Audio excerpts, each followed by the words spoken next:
पायल देबो चूड़ी चमकावेल देबो, जोड़े जोड़े पायल देबो चूड़ी चमकावेल देबो।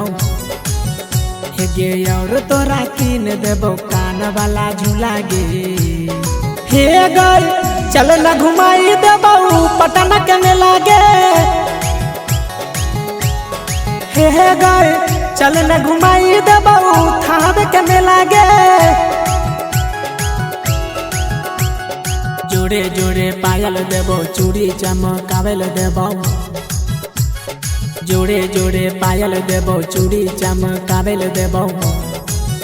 हे गे और तोरा कीन देबो नाक वाला बुला गे। हे गई चल न घुमाई देबो पटना के मेला गे। हे गई चल न घुमाई देबो थावे के मेला गे।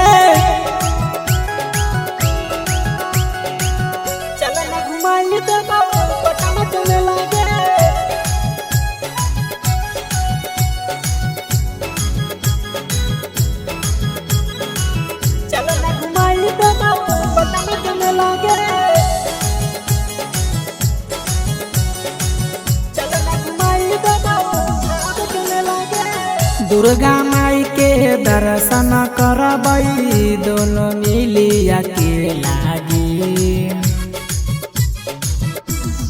हे गई मैया कवनो आगे नहीं देतौ बरका झमेला गे। हे गे सोना तोरा कीन देबो हमर रसगुल्ला गे। हे गई चल न घुमाई देबो पटना के मेला गे। हे गई चल न घुमाई देबो थावे के मेला गे। चल न घुमाई देबो पटना के मेला गे।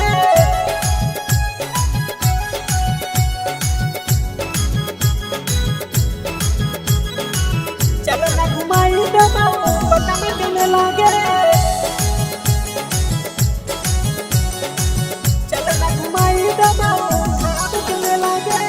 जल्दी से चल गे जनुआ पटना के मेला गे। हे गए ऐसन मौका मिलतौ न कहो दीपक दिलवा लागे। हे गे वही जे खिलाई देबो चाट चौमिन छोला गे। हे गई चल न घुमाई देबो पटना के मेला गे।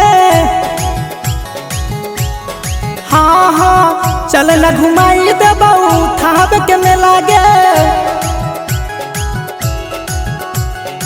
बड़ी नामी मेला छै बुझली।